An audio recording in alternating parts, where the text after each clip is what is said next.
สบายดีปีใหม่ปี2020ทั้งสองมาพร้อมกับสูตรโปรโมชั่นเนาะและวิธีการพิมพ์หมึกซับลงใส่เสื้อกีฬานั่นเอง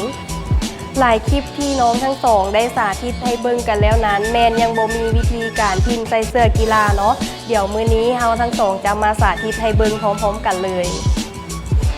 สำหรับเสื้อกีฬาที่เราจะมาใช้ในการสาธิตในมื้อนี้เราจะเลือกเอาเป็นผ้าสีอ่อนที่รองรับกับหมึกซับเราได้ส่วนวิธีการรีดก็บ่มีอย่างยุ่งยากสำหรับเครื่องรีดเนาะเราจะมาใช้เป็นเครื่องรีด5-in-1ที่สามารถรีด5อย่างในเครื่องเดียว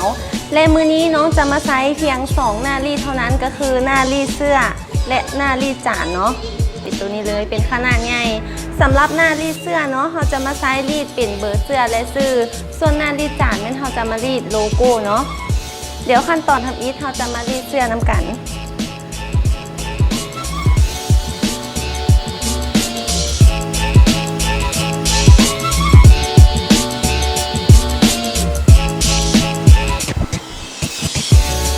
หลังจากที่เอาเสื้อเข้าเป็นที่เรียบร้อยแล้วจากนั้นเรานำเอาเจียซับของเราเนาะปีนออกมาวางได้เลย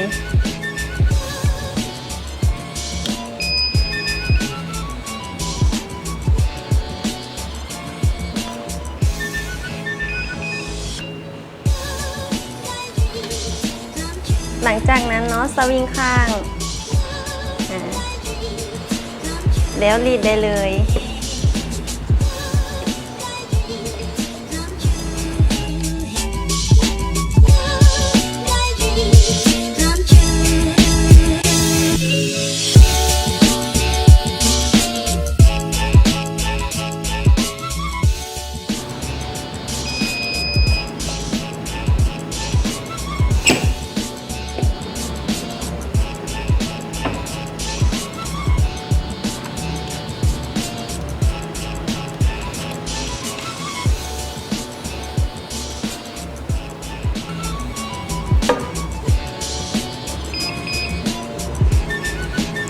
หลังจากที่เรารีด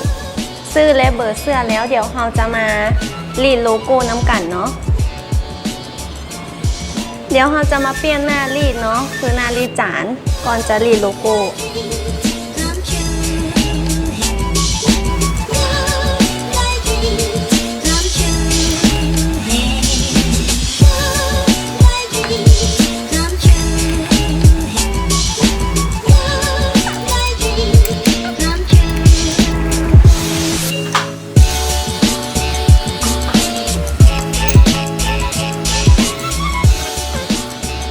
หลังจากที่เราเปลี่ยนหน้ารีดแล้วเนาะเดี๋ยวเราจะมารีดโลโก้น้ำกันเลย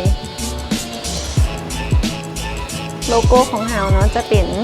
ตัวนี้เลยตัวนี้จะเป็นโลโก้ผ้ากาวและผ้าขาวเนาะหรือว่าท่านใดอยากใช้เป็นหมึกซับก็สามารถใช้ได้คือกันเพราะว่าตัวนี้คือมันสามารถรองรับกับหมึกซับได้แต่ว่ามื้อนี้เนาะน้องจะนำใช้เป็นผ้ากาว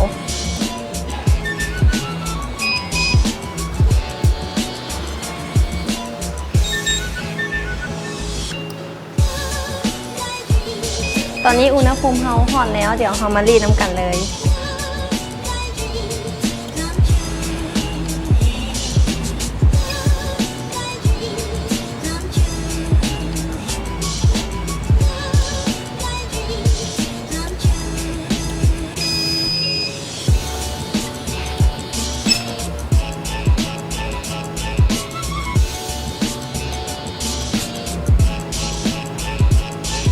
ก็จบเป็นที่เรียบร้อยเนาะสำหรับวิธีการรีดหมึกซับใส่เสื้อกีฬาของเราและที่ผ่านไปแล้วนั้นแม่นการพิมพ์เสื้อกีฬาของเราในมื้อนี้สำหรับลูกค้าท่านใดที่สนใจอยากได้สูตรพิมพ์เสื้อแบบนี้เนาะสามารถสอบถามกันเข้ามาได้หรือว่าสั่งจองกันเข้ามาได้เลยยังโมโมดเพียงเท่านี้ถ้าหากลูกค้าท่านใดที่ซื้อสูตรพิมพ์เสื้อเนาะทางร้านเราจะมีพนักงานสอนให้หรือว่ามีเทรนเนอร์สอนให้เนาะผู้ที่มีประสบการณ์ทางด้านนี้โดยเฉพาะเลยสินค้าเรารับประกัน1 ปีเต็มและท่านใดที่สนใจอยากรู้ข้อมูลเพิ่มเติมหรือรายละเอียดสอบถามผ่านเพจลาวสกินเทคได้ แม่นแล้วโปรโมชั่นของเรา